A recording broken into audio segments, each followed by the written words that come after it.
Factors affecting. अब factors के लिए क्या करना है, जब हम एक पीरियड में जा रहे हों, आपको बताया गया था कि दो फैक्टर जो अभी तक हम पढ़ के आए थे, एक तो सिग्मा और एक जेड इफेक्टिव।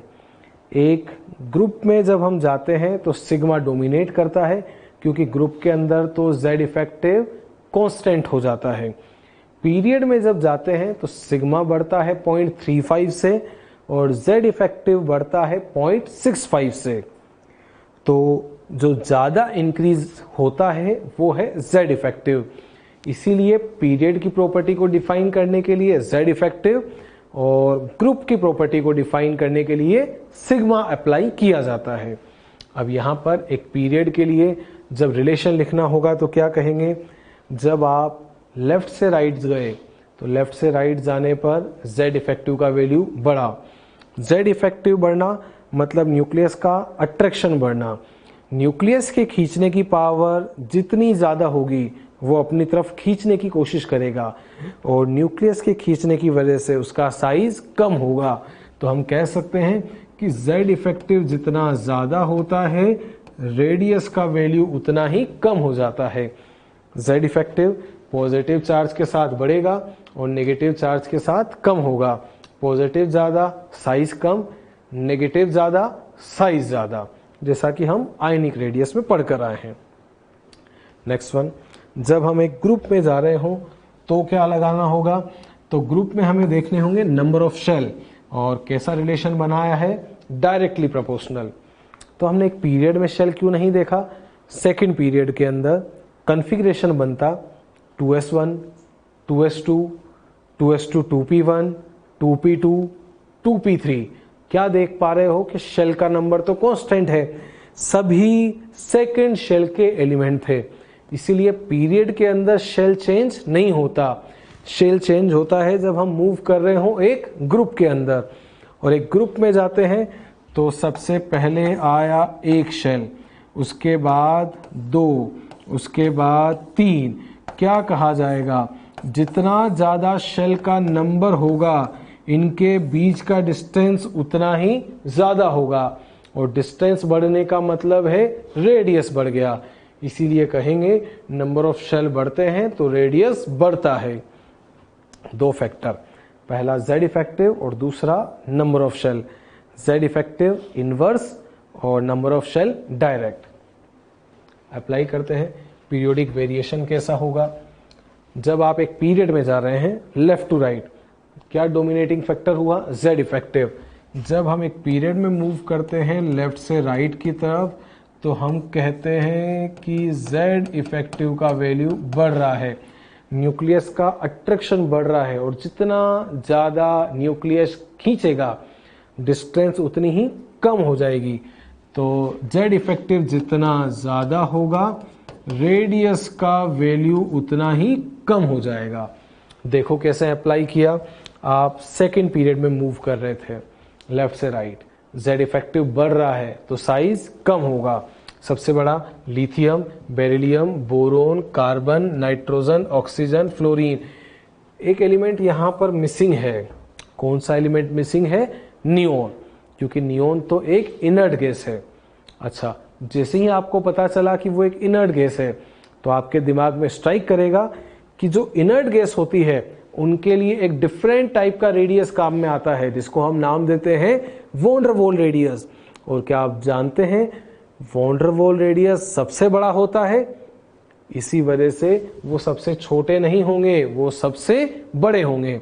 इनर्ट गैस अपने पीरियड में लार्जेस्ट एलिमेंट होता है, और लॉजिक है क्योंकि उसके लिए कौन सा रेडियस निकालना है, वॉन डर वॉल रेडियस। बाकी के एलिमेंट लगातार डिक्रीज होंगे। दूसरे नंबर पर एल्कली मेटल, फिर अल्कलाइन अर्थ मेटल, और सबसे छोटा एलिमेंट होता है हेलोजन, क्योंकि उनके लिए जेड इफेक्टिव बढ़ रहा था वहां पर। थर्ड पीरियड के एलिमेंट की बात करें तो सीक्वेंस क्या बनेगा, बना देते हैं। सबसे पहले एलिमेंट आया sodium, then magnesium, aluminium, silicon, phosphorus, sulphur, chlorine. आप लेफ्ट से राइट जा रहे थे, लेफ्ट से राइट जाओगे तो जेड इफेक्टिव बढ़ेगा और साइज कम होगा। सबसे बड़ा हो गया sodium, magnesium, aluminium, silicon, phosphorus, sulphur, chlorine. पूछा जाए आर्गन सबसे छोटा या बड़ा, तो कहेंगे आर्गन का रेडियस सबसे बड़ा, क्योंकि वो एक इनर्ट गैस है और इनर्ट गैस के लिए कौन सा रेडियस निकालना होगा, van der Waals radius.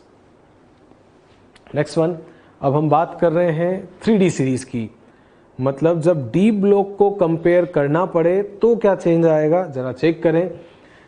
3D series चालू हुई स्कैंडियम से और खत्म हुई जिंक पर। कौन कौन से एलिमेंट आए, scandium, titanium, vanadium, chromium, manganese, iron, cobalt, निकल, कॉपर एंड जिंक। अब देखो यहां पर जो चेंज आया है वो क्या, डी ब्लॉक के अंदर जब हम रेडियस की बात करते हैं, शुरुआत में रेडियस कम होता है, उसके बाद बीच के 3 एलिमेंट बराबर होते हैं, आयरन, कोबाल्ट और निकल, और कॉपर और जिंक में जाने पर साइज बढ़ जाता है। हुआ क्या है, लॉजिक समझिएगा। डी ब्लॉक था, जैसा कि आप जानते हैं डी के अंदर 5 डिब्बे पाए जाते हैं। आपसे अगर पूछा जाए कि ये डी के 5 डिब्बे कौन कौन से हैं, 5 डी के ऑर्बिटल्स के नाम बताओ, तो नाम बन के आएंगे D X Y, D Y Z, D Z X, D X square minus Y square और डी जेड स्क्वायर। अब देखिए इनके करस्पॉन्डिंग जो कॉन्फ़िगरेशन बनेगा, स्कैंडियम एटॉमिक नंबर 21, कॉन्फ़िगरेशन बनेगा 3d1 4s2, 3d2 4s2, 3d3 4s2, chromium आप जानते हैं एक्सेप्शन है, 3d5 4s1, manganese 3d5 4s2। जब हमने शुरुआत की तो डी के अंदर 1, 2, 3, 4 और 5 इलेक्ट्रॉन आने लगे। हाँ, क्रोमियम में 4 नहीं आया तो ये 5 तक इलेक्ट्रॉन आते गए। शुरुआत जब हमने की तो इलेक्ट्रॉन अनपेयर्ड थे। आप जानते हैं एक डिब्बे में 2 इलेक्ट्रॉनों का कैपेसिटी होता है, पर अभी तक सिर्फ कितना इलेक्ट्रॉन आया, 1। अगर एक डिब्बे में 1 ही इलेक्ट्रॉन आया तो उसकी इलेक्ट्रॉन डेंसिटी कम है, और अगर उसका इलेक्ट्रॉन डेंसिटी कम है तो हम जानते हैं लेफ्ट से राइट पीरियड में मूव करने पर जेड इफेक्टिव बढ़ रहा होता है, और अगर जेड इफेक्टिव बढ़ता है तो साइज कम हो जाती है। इसीलिए स्कैंडियम से लेकर मैग्नीज तक जाने पर साइज कम हुआ। Scandium, titanium, vanadium, chromium, manganese, शुरुआत में साइज डिक्रीज हुआ। जैसे ही आप आयरन पे गए, कॉन्फ़िगरेशन बनेगा 3d6 4s2, 3d7 4s2, 3d8 4s2। आपको अब इलेक्ट्रॉन्स की पेयरिंग करनी होगी। हुन्स रूल नाम सुना होगा, एटॉमिक स्ट्रक्चर में आता है। जब तक सारे अनपेयर्ड हैं पहले आपको अनपेयर्ड करना है, जब सभी में अनपेयर्ड हो जाएंगे उसके बाद आप इलेक्ट्रॉन्स की पेयरिंग स्टार्ट करेंगे। तो डी में 6, 7 और 8 आने लगा। पहले तक सिर्फ अनपेयर्ड चल रहे थे, अब इलेक्ट्रॉन्स की पेयरिंग होने लगी। जब एक डिब्बे में 2 इलेक्ट्रॉन आने लगेंगे तो इलेक्ट्रॉन का डेंसिटी बढ़ेगा। डेंसिटी बढ़ने की वजह से रिपल्शन बढ़ेगा, और रिपल्शन बढ़ेगा तो उसकी वजह से शील्डिंग बढ़ने पर साइज बढ़ने लगेगा।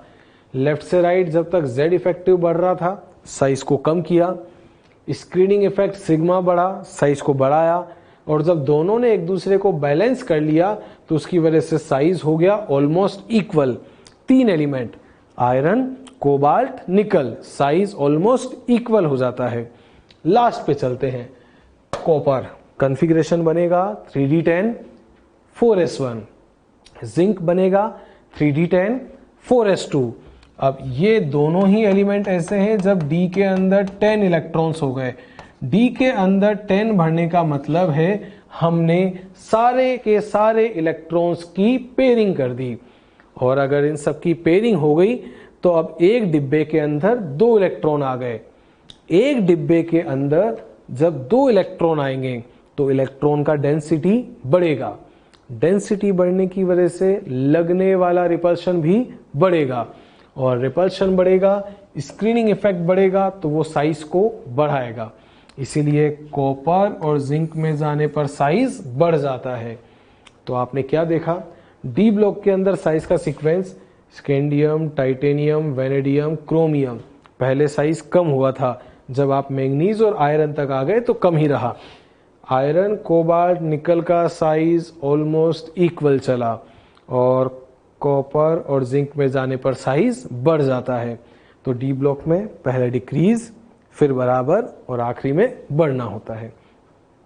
कुछ नहीं कहा जा रहा था, तो आप यहां पर जो रेडियस निकाल रहे थे वो कौन सा वाला रेडियस था? Covalent radius.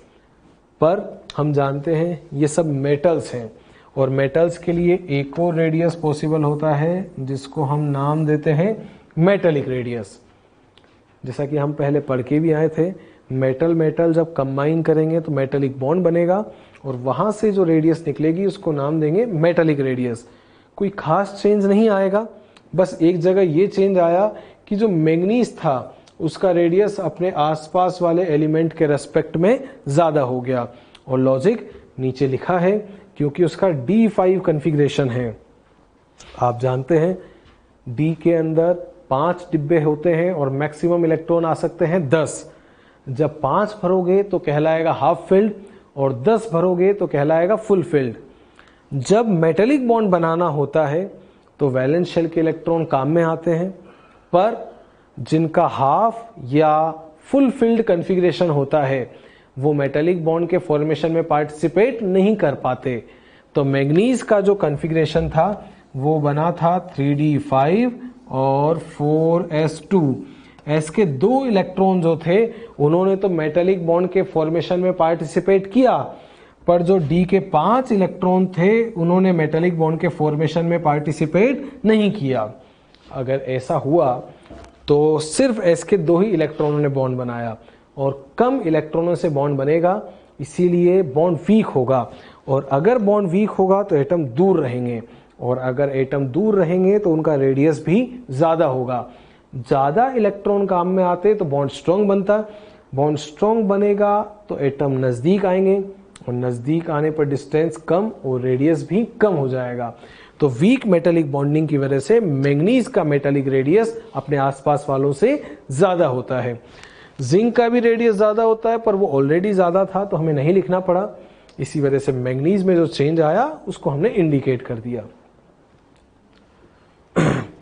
हमने बात की पहले नॉर्मल, उसके बाद हमने बनाया ट्रांजिशन, और अब जो अगला नाम आ रहा है वो है इनर ट्रांजिशन। इनर ट्रांजिशन मतलब पूछा जाए कौन सा ब्लॉक, तो क्या कहा गया? एफ ब्लॉक के एलिमेंट। एफ ब्लॉक की सबसे पहले वाली सीरीज जिसको हमने क्या नाम दिया है? Lanthanide series. लेंथेनाइट सीरीज के अंदर अच्छा क्वेश्चन जो एक पूछा जाता है कि ये कौन से ग्रुप के मेंबर हैं, तो हमने कहा था 4 एलिमेंट हैं, स्कैंडियम, उसके नीचे आने वाला यट्रियम, लेंथेनम और एक्टिनियम। सेकेंड ईयर लाएंगे AC, ये ग्रुप नंबर 3 या 3rd B का पार्ट होते हैं, और इसके अंदर टोटल नंबर ऑफ एलिमेंट जो प्रेजेंट होते हैं उनका नंबर होता है 32। कैसे निकलता है 32? ये चारों जो लिखे गए ये तो है डी ब्लॉक। लेंथेनम के बाद आने वाले 14 को नाम दिया जाता है लेंथेनाइट सीरीज। एक्टिनियम के बाद आने वाले 14 को नाम दिया जाता है एक्टिनाइट सीरीज। 14 + 14 28 + 4 32। तो कहा जा सकता है पूरा का पूरा जो एफ ब्लॉक होता है वो ग्रुप नंबर 3rd का पार्ट है, और 3rd का पार्ट है तो इसके ऊपर जो मोस्ट स्टेबल चार्ज होता है वो ऑक्सीडेशन स्टेट जो इस पर सबसे ज्यादा स्टेबल होती है, कौन सा चार्ज स्टेबल रहा? +3। तो यहां पर जो रेडियस हमने इंडिकेट किया है ये भी कौन सा रेडियस है? +3। 3 इलेक्ट्रॉन निकालने के बाद, जैसा कि इसके जनरल इलेक्ट्रॉनिक कॉन्फ़िगरेशन में होता है, एस के 2 और डी का 1 इलेक्ट्रॉन अगर निकल भी गया तो भी अंदर की तरफ जो है एफ के अंदर 1 से लेकर 14 तक इलेक्ट्रॉन आने वाले हैं। फिर से आप लेंथेनाइट सीरीज में चल रहे हैं, एटॉमिक नंबर 57 के बाद आप 58 से लेकर 71 तक गए। पीरियड में लेफ्ट से राइट जाओगे, क्या कहेंगे? जेड इफेक्टिव का वैल्यू बढ़ रहा है, और जेड इफेक्टिव जितना ज्यादा रेडियस का वैल्यू उतना ही कम, इसीलिए पहला एलिमेंट बड़ा और उसके बाद आखिरी वाला एलिमेंट सबसे छोटा होता है। तो इसीलिए यहाँ पर जो क्वेश्चन बनता है, अगर आयनिक रेडियस की बात करें कोई एक्सेप्शन नहीं होता, पहला एलिमेंट सबसे बड़ा और आखिरी एलिमेंट सबसे छोटा होता है। मेटेलिक रेडियस की बात करें तो दो एलिमेंट में चेंज आता है, एक वो जिसका कॉन्फ़िगरेशन हाफ फिल्ड और एक वो जिसका कॉन्फ़िगरेशन फुल फिल्ड होगा।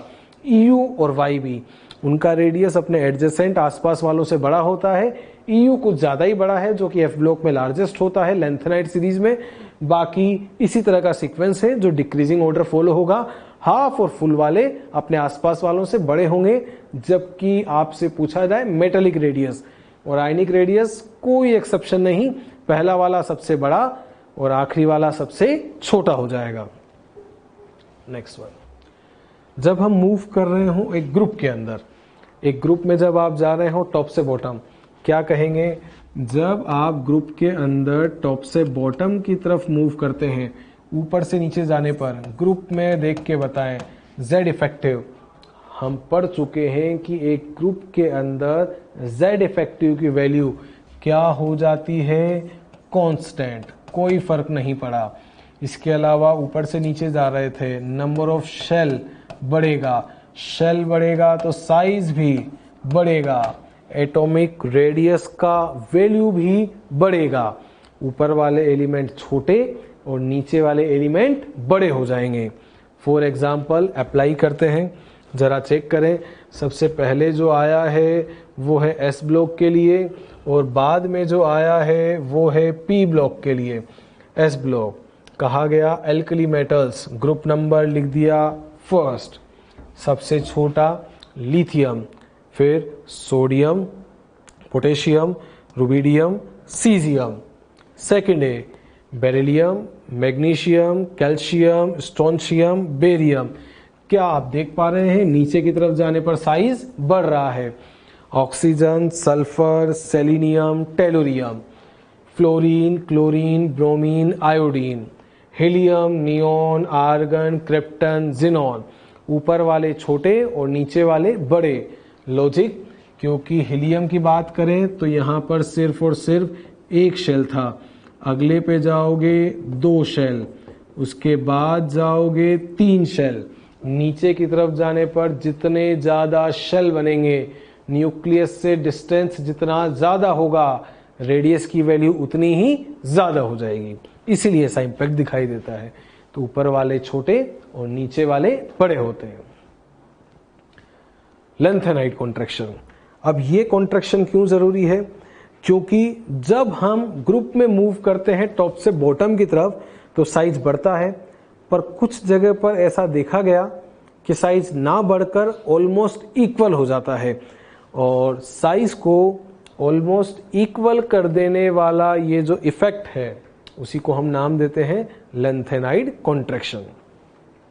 समझिएगा, लेंथेनाइड सीरीज यानी कि F ब्लॉक की बात करें, जनरल कॉन्फ़िगरेशन जो इनका बन के आता है NS2 N-1D 0 से 1 N-2F 1 से 14, F ब्लॉक का जनरल कॉन्फ़िगरेशन। इलेक्ट्रॉन जो एंटर करता है वो N-2F में एंटर करता है 1 से लेकर 14 तक। अब उसकी वजह से क्या हुआ आप जानते हैं, हमने एक शील्डिंग का सीक्वेंस बनाया था। सबसे बढ़िया शील्डिंग S, उसके बाद P, फिर होती है D और फिर होती है F। कहा था S का shape spherical, dumbbell, double dumbbell और कॉम्प्लेक्स शेप। इलेक्ट्रॉन जितना ज़्यादा बट जाएगा, रिपल्शन लगाने की पावर उतनी ही कम हो जाएगी। इसलिए सबसे पुअर शील्डिंग देने वाला कौन होता है? F orbital. और F की पुअर शील्डिंग की वजह से ये इम्पैक्ट आता है जिसको हम नाम देते हैं लेंथेनाइड कॉन्ट्रैक्शन। अब देखो उसकी वजह से हुआ क्या, जरा इम्पैक्ट को समझने की कोशिश करें। लेंथेनम 57 जिसको हम नाम देते हैं लेंथेनम, और लेंथेनम के बाद इलेक्ट्रॉन 58 से लेकर 71 तक जो एंटर करते हैं वो एक F ब्लॉक होता है जिसको हम नाम देते हैं 4F सबशेल। 58 से लेकर 71 मतलब लेंथेनाइड सीरीज के अंदर जो एलिमेंट एंटर करते हैं वो जाते हैं 4F के अंदर। अब हम जानते हैं F की जो शील्डिंग होती है वो होती है पुअर, और अगर शील्डिंग कमज़ोर होगी तो आप जानते हैं Z इफेक्टिव का फॉर्मूला होता है Z effective is equals to Z minus sigma. अगर सिग्मा कमजोर हुआ तो माइनस होने वाली चीज कम हो गई, और माइनस होने वाली चीज कम हो गई तो इसकी वजह से Z इफेक्टिव का वैल्यू बढ़ेगा, और न्यूक्लियस का अट्रैक्शन अगर बढ़ेगा तो वो साइज को कम कर देगा। इसी वजह से हम कहते हैं कि जब लेंथेनाइड सीरीज आ जाती है तो उसके बाद वाले जो एलिमेंट होते हैं वहां साइज उतना नहीं बढ़ पाता, और इसी इंपैक्ट को नाम दिया जाता है लेंथेनाइड कॉन्ट्रैक्शन। देखो पीरियोडिक टेबल में अगर बताना पड़े तो हम इस चीज को कैसे बता सकते हैं। पीरियोडिक टेबल के अंदर जैसा कि हम जानते हैं सेकेंड, ये लिख दिया सेकेंड ईयर लाएंगे AC। लेंथेनम के बाद ये जो एलिमेंट थे जिनके बारे में हम अभी बात कर रहे थे ये रहे। लेंथेनम था 57, और 57 के बाद 58 से लेकर 71 तक सब के सब F ब्लॉक में चले गए। अब इसके बाद जो आने वाला है सेकेंड ईयर लाएंगे AC, T जरा हाफ, वे नवाब थे, करोड़, मोल, वाला, इस तरह के एलिमेंट आए। अब देखो हुआ क्या, जब 57 था तो उसके बाद 58 से लेकर 71 तक इलेक्ट्रॉन इनमें एंटर कर गए, शील्डिंग कमजोर हुई, Z इफेक्टिव बढ़ा। अब Z इफेक्टिव जब भी बढ़ता है तो Z इफेक्टिव के बढ़ने की वजह से हम जानते हैं कि जो साइज है वो कम हो जाती है। अब ये साइज को कम करेगा तो उसका इम्पैक्ट कैसे होगा, देखिए टाइटेनियम से जिरकोनियम गए, ऊपर से नीचे जा रहे हैं, नंबर ऑफ शेल बढ़ रहा है, और नंबर ऑफ शेल बढ़ रहा है तो मतलब साइज भी बढ़ेगा। जिरकोनियम से हाफनियम गए, नंबर ऑफ शेल तो अभी भी बढ़ा, साइज बढ़ना चाहिए था, पर 57 मतलब 58 से 71 के बाद यहां जो अगला एलिमेंट आया हाफनियम वो था 72, और 72 के अंदर पूरे के पूरे F ब्लॉक के एलिमेंट आ चुके हैं। F की शील्डिंग कमजोर है, Z इफेक्टिव का वैल्यू बढ़ेगा, और Z इफेक्टिव बढ़ेगा तो साइज कम होगा। नंबर ऑफ शेल साइज को बढ़ा रहा है, Z इफेक्टिव साइज को कम कर रहा है, और जब ये दोनों एक दूसरे को बैलेंस करते हैं तो साइज हो जाती है ऑलमोस्ट इक्वल, और इसी ऑलमोस्ट इक्वल बनाने के इफेक्ट को नाम दिया जाता है लेंथेनाइड कॉन्ट्रैक्शन, क्योंकि लेंथेनाइड सीरीज रेस्पॉन्सिबल हुई। अगर एक्टिनाइड सीरीज रेस्पॉन्सिबल होती तो इसके बाद वालों पे जो इंपैक्ट आएगा उसको नाम देंगे एक्टिनाइड कॉन्ट्रैक्शन। जैसे कि यहां पर गए तो पहले साइज बढ़ेगा, पर उसके बाद साइज नहीं बढ़ के साइज लगभग बराबर होगा, तो ग्रुप के अंदर नीचे वाले दो एलिमेंट का साइज लगभग बराबर हो जाता है, और इस बराबर करने वाले इफेक्ट को ही नाम दिया जाता है लेंथेनाइड कॉन्ट्रैक्शन। क्या कहा जाए, 3D से 4D जाने पर एक बार साइज बढ़ता है, पर 4D और 5D सीरीज लगभग बराबर होती है, और इसी इंपैक्ट को नाम देते हैं लेंथेनाइड कॉन्ट्रैक्शन। ये उसको हमने एक्सप्लेन किया। चलिए, अच्छा यहां आपने सब जगह लगा दिया, जरा देख के बताएं क्या इसके अंदर लेंथेनाइड कॉन्ट्रैक्शन लग रहा होगा। इसके एंडियम से यट्रियम गए, साइज बढ़ा, यट्रियम से लेंथेनम गए, साइज बढ़ा। क्यों नहीं लगा, क्योंकि लेंथेनम के अंदर F नहीं आया। जब F आएगा उसके बाद ये इंपैक्ट दिखाई देगा, जब तक F ब्लॉक नहीं आया तब तक साइज बढ़ रहा है, तो वहां साइज बढ़ता है, पर इसके बाद लगभग इस तरह का रिलेशन होता है। चलिए, अगला नाम जो दिया गया है उसको हमने बोला है ट्रांजिशन कॉन्ट्रैक्शन। आप जानते हैं सबसे बढ़िया शील्डिंग S और P की होती है, D और F की शील्डिंग पुअर होती है। F की तो बहुत ही ज्यादा पुअर है, इसीलिए सब जगह इंपैक्ट दिखाई दिया। D की भी पुअर होती है, और उसका इंपैक्ट हम देखते हैं यहाँ पर एल्यूमिनियम और गैलियम के बीच में, और उस इफेक्ट को नाम दिया जाता है ट्रांजिशन कॉन्ट्रैक्शन। कैसे एक्सप्लेन करते हैं, देखो एल्यूमिनियम था जिसका एटॉमिक नंबर था 13, और गैलियम है जिसका एटॉमिक नंबर है 31। एल्यूमिनियम का कॉन्फ़िगरेशन बन के आया 3s2 3p1, और गैलियम का कॉन्फ़िगरेशन बन के आया 4s2 3d10 4p1। दोनों का जनरल तरीका तो सेम है, S2P1, पर यहां पर आप देख सकते हैं कि गैलियम में D के 10 इलेक्ट्रॉन भी आ गए, और D के जो इलेक्ट्रॉन आए, हम जानते हैं D के इलेक्ट्रॉनों की शील्डिंग होती है पुअर। शील्डिंग कमजोर होगी तो Z इफेक्टिव बढ़ेगा, और अगर Z इफेक्टिव बढ़ेगा तो हम जानते हैं वो साइज को कम करेगा। नंबर ऑफ शेल बढ़ेगा तो साइज को बढ़ाएगा, और Z इफेक्टिव बढ़ेगा तो साइज को कम करेगा, और जब दोनों बैलेंस करेंगे तो उसकी वजह से साइज होगा ऑलमोस्ट इक्वल। एल्यूमिनियम और गैलियम को इक्वल बनाने के लिए D रेस्पॉन्सिबल था, और D ब्लॉक को नाम दिया जाता है ट्रांजिशन। इसी वजह से D की वजह से लगने वाला कॉन्ट्रैक्शन कहलाता है ट्रांजिशन कॉन्ट्रैक्शन। नीचे की तरफ आप गए तो F की वजह से लगा, F वाली सीरीज का नाम था लेंथेनाइट सीरीज, इसीलिए कॉन्ट्रैक्शन को नाम दिया लेंथेनाइट कॉन्ट्रैक्शन। तो एक ऐसा ग्रुप जिसमें दोनों तरीके के कॉन्ट्रैक्शन पाए जाते हैं, लेंथेनाइट कॉन्ट्रैक्शन भी और ट्रांजिशन कॉन्ट्रैक्शन भी, वो है बोरोन फैमिली। सीक्वेंस बना, बोरोन से एल्यूमिनियम साइज बढ़ेगा, aluminium gallium almost equal, gallium से इंडियम गए साइज बढ़ेगा, इंडियम और थेलियम ऑलमोस्ट इक्वल। तो ये जो लगभग बराबर बनाने वाला इंपैक्ट था, उसी की वजह से कॉन्ट्रैक्शन हुआ। अच्छा, आपसे पूछा जाए क्या लेंथेनाइट कॉन्ट्रैक्शन नीचे लगभग सभी जगह लगा? हाँ, क्योंकि F की शील्डिंग बहुत ज्यादा पुअर थी। पूछा जाए ट्रांजिशन कॉन्ट्रैक्शन, तो कहेंगे कॉन्ट्रैक्शन का इंपैक्ट तो दिखाई देगा, पर इतना इफेक्टिव कॉन्ट्रैक्शन और कहीं नहीं होगा कि साइज हम लगभग बराबर लिख पाए। क्योंकि जैसे जैसे आप आगे बढ़ते जाएंगे, जैसे कार्बन फैमिली में बात करें, कार्बन, सिलिकॉन, जर्मेनियम, सिलिकॉन और जर्मेनियम में जर्मेनियम बड़ा है, तो मतलब उतना इफेक्टिव कॉन्ट्रैक्शन यहां पर काम में नहीं आ पा रहा। इसीलिए सबसे इफेक्टिव एग्जाम्पल यही वाला होता है, एल्यूमिनियम और गैलियम। इफेक्टिव एग्जाम्पल इसलिए बोल रहा हूं क्योंकि अगर मैं एक्चुअल में वैल्यू कंपेयर करूं तो एल्यूमिनियम और गैलियम में से एल्यूमिनियम का साइज थोड़ा सा बड़ा हो जाता है गैलियम से, मतलब कॉन्ट्रैक्शन की वजह से गैलियम का साइज एल्यूमिनियम के रेस्पेक्ट में भी कम हो गया, इसीलिए ऐसा होता है। तो ये एक्चुअल में अगर ऑर्डर देखें तो डाउन द ग्रुप ऐसे तो साइज बढ़ता है, पर एल्यूमिनियम और गैलियम में से गैलियम एल्यूमिनियम से थोड़ा सा छोटा हो जाता है। तो एक्चुअल ऑर्डर तो ये है, अदरवाइज हम लगभग बराबर रख के काम चला सकते हैं। तो F की पुअर शील्डिंग वाले का नाम था लेंथेनाइट कॉन्ट्रैक्शन, और D की पुअर शील्डिंग वाले का नाम ट्रांजिशन कॉन्ट्रैक्शन। एग्जाम्पल लिया, देखिए एग्जाम्पल, ये वही चीज है जो अभी हम समझ कर आए।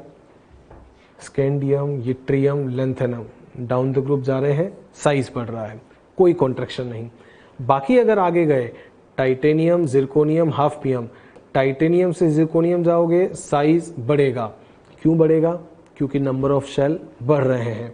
जिरकोनियम से हाफनियम जाओगे तो भी साइज तो बढ़ना चाहिए था, क्योंकि नंबर ऑफ शेल तो बड़ा है, पर हम जानते हैं लेंथेनम था 57 और हाफनियम है 72, और इनके बीच 58 से लेकर 71 तक जो इलेक्ट्रॉन एंटर हुए थे वो गए थे 4f में।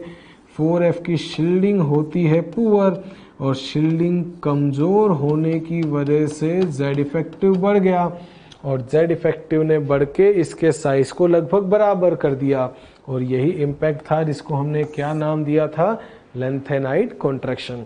तो F की पुअर शील्डिंग से हुआ तो लेंथेनाइट कॉन्ट्रैक्शन, और D की पुअर शील्डिंग की वजह से हुआ तो ट्रांजिशन कॉन्ट्रैक्शन। क्वेश्चंस है आपके अप्लाई करने के लिए, समझ सकते हैं आप ये कौन कौन से एलिमेंट लिखे गए। बोरोन, एल्यूमिनियम, गैलियम, इंडियम और थेलियम, एक फेमस एग्जाम्पल जिसमें दो तरह के कॉन्ट्रैक्शन, एक तो आता है ट्रांजिशन और एक आता है लेंथेनाइट कॉन्ट्रैक्शन। अगर आपको जनरल ट्रेंड बनाना है तब तो क्या कहेंगे, बोरोन से एल्यूमिनियम साइज बढ़ गया, एल्यूमिनियम और गैलियम का साइज ऑलमोस्ट इक्वल, गैलियम से इंडियम गए साइज बढ़ गया, इंडियम से थेलियम गए साइज ऑलमोस्ट इक्वल। और अगर एग्जैक्ट वैल्यू के हिसाब से चेक करना है तो एल्यूमिनियम और गैलियम में कौन बड़ा, एल्यूमिनियम, और इंडियम और थेलियम में कौन बड़ा, थेलियम। नेक्स्ट वन, करोड़ मोल वाला क्रोमियम, मोलिब्डेनम और टंगस्टन। कौन से ब्लॉक के एलिमेंट है? तो कहा जाएगा डी ब्लॉक। क्रोमियम से मोलिब्डेनम, साइज बढ़ेगा। मोलिब्डेनम और टंगस्टन ऑलमोस्ट इक्वल। लॉजिक पूछेगा क्या लगा, क्या कहेंगे? Lanthanide contraction. क्लोरीन लिखे हैं दो टाइप के, एक है 35 और एक है 37।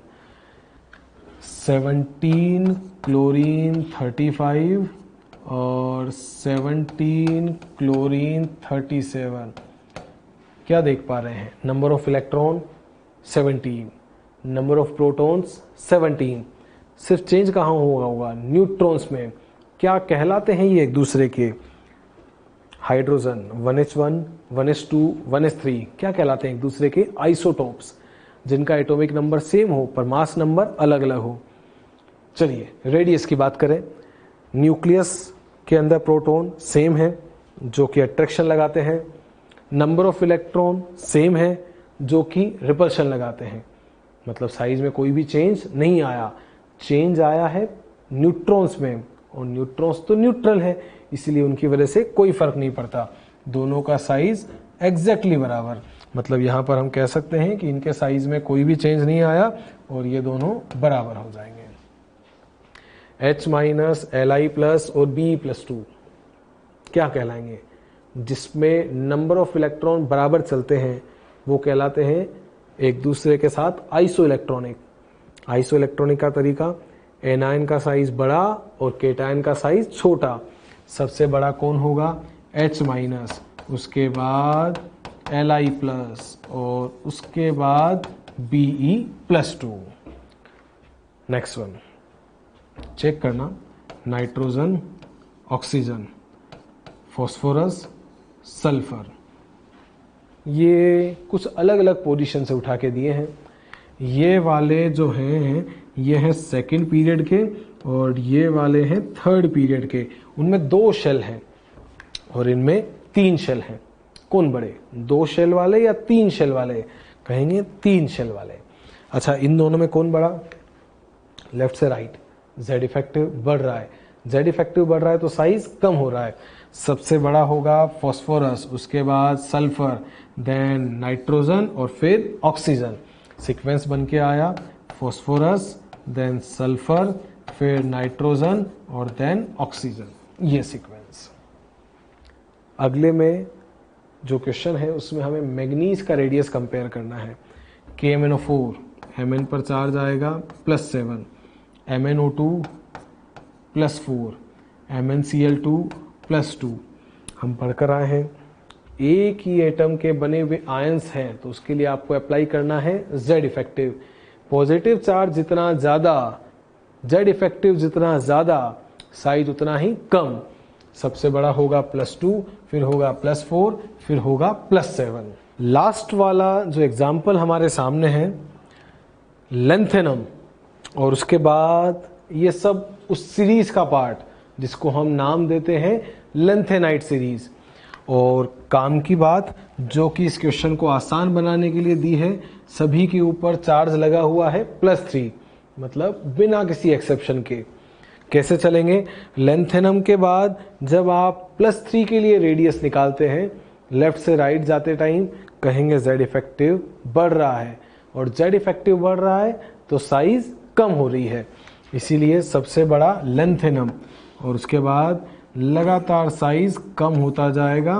पहला वाला एलिमेंट सबसे बड़ा और बाद वाला एलिमेंट सबसे छोटा होगा। नेक्स्ट वन, अगला क्वेश्चन जो लिखा है ये डी ब्लॉक के 3 एलिमेंट हैं जिनको हम इस नाम से जानते हैं। दिस वन इज निकल, उसके बाद है पैलेडियम और उसके बाद है प्लेटिनम। निकल, पैलेडियम और प्लेटिनम, ये है 3D सीरीज। नेक्स्ट वन है 4D और उसके बाद है 5D सीरीज। 3D से 4D जाते हैं, नंबर ऑफ शेल बढ़ता है, और नंबर ऑफ शेल बढ़ेगा तो साइज भी बढ़ेगा। 4D से 5D जाते हैं, नंबर ऑफ शेल तो यहां भी बढ़ता है, पर साथ ही साथ आप जानते हैं इससे पहले कॉन्ट्रैक्शन लगने की वजह से इन दोनों का साइज लगभग बराबर हो जाता है। पूछा जाए कौन सा कॉन्ट्रैक्शन रेस्पॉन्सिबल, आंसर देंगे लेंथेनाइड कॉन्ट्रैक्शन। इसीलिए निकल से पैलेडियम पे तो साइज बढ़ेगा, पर पैलेडियम और प्लेटिनम का साइज ऑलमोस्ट इक्वल होगा और इसको हम नाम देंगे लेंथेनाइड कॉन्ट्रैक्शन। नेक्स्ट वन, इनमें से लार्जेस्ट साइज किसका होगा?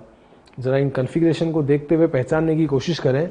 1s2, 2s2, 2p6 कॉमन है, 3s2 और उसके बाद 3p1, p3 और p5। मतलब हम कह सकते हैं कि ये एक ही पीरियड मतलब थर्ड पीरियड के एलिमेंट हैं और जो लेफ्ट से राइट जाने पर आए हैं।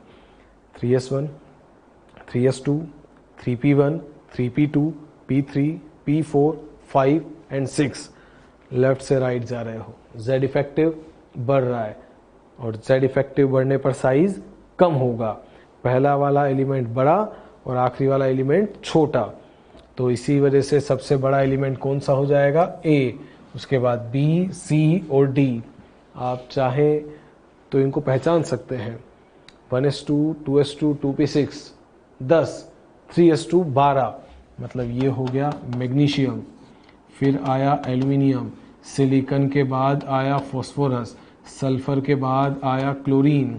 साइज का sequence sodium, magnesium, aluminium, silicon, phosphorus, sulphur, chlorine, ये सीक्वेंस। पहले वाला बड़ा और बाद वाला छोटा होगा। तो ये सारे फैक्टर थे जो रेडियस को कंपेयर करने के काम में आते हैं। सबसे पहला तरीका, अलग अलग टाइप की रेडियस। सबसे बड़ा रेडियस वॉन डेर वाल, उसके बाद मेटालिक और सबसे छोटा कोवेलेंट रेडियस। आयनिक रेडियस में केटायन का रेडियस छोटा, एनायन का रेडियस बड़ा। पॉजिटिव चार्ज ज़्यादा तो साइज कम, नेगेटिव चार्ज ज़्यादा साइज ज़्यादा।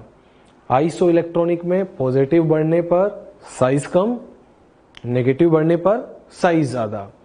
फैक्टर पीरियड में लगाना होता है Z इफेक्टिव और ग्रुप में लगाना होता है सिग्मा या फिर नंबर ऑफ शेल। पीरियड में जब हम मूव करते हैं left to right, Z effective बढ़ता है और साइज कम हो जाता है। पहले वाले एलिमेंट बड़े और बाद वाले एलिमेंट छोटे। ग्रुप में जब हम मूव करते हैं टॉप से बॉटम की तरफ, नंबर ऑफ शेल बढ़ते जाएंगे, साइज बढ़ता जाएगा। ऊपर वाला एलिमेंट छोटा और नीचे वाले एलिमेंट बड़े हो जाएंगे। और कुछ जगह जहां एक्सेप्शन पाए जाते हैं, जैसे D block, 3D series, scandium, titanium, vanadium, chromium, manganese, size कम हुआ। आयरन, कोबाल्ट, निकल, साइज बराबर। कॉपर और जिंक, साइज बढ़ गया। इसके अलावा एफ ब्लॉक में जब साइज का सीक्वेंस देखा, +3 के लिए पहले वाला बड़ा, बाद वाला छोटा और साइज लगातार कम होता गया। 3D से 4D गए, नंबर ऑफ शेल बढ़ा तो साइज बढ़ गया। 4D और 5D का साइज लगभग बराबर। लॉजिक लेंथेनाइड कॉन्ट्रैक्शन, और उसका रीजन क्योंकि F की शील्डिंग कमजोर होती है। जब हम बोरोन फैमिली में बढ़े तो एल्यूमिनियम और गैलियम का साइज लगभग बराबर हुआ, क्योंकि गैलियम में D के इलेक्ट्रॉन आ गए और D की शील्डिंग कमजोर होती है। कॉन्ट्रैक्शन को नाम दिया ट्रांजिशन कॉन्ट्रैक्शन। तो ये कुछ काम की बातें थी। D की वजह से ट्रांजिशन कॉन्ट्रैक्शन और F की वजह से लेंथेनाइड कॉन्ट्रैक्शन अप्लाई होता है। तो ये जो Z इफेक्टिव के बाद पीरियोडिक वेरिएशन का पहला पॉइंट था, उसको हमने नाम दिया था एटॉमिक रेडियस।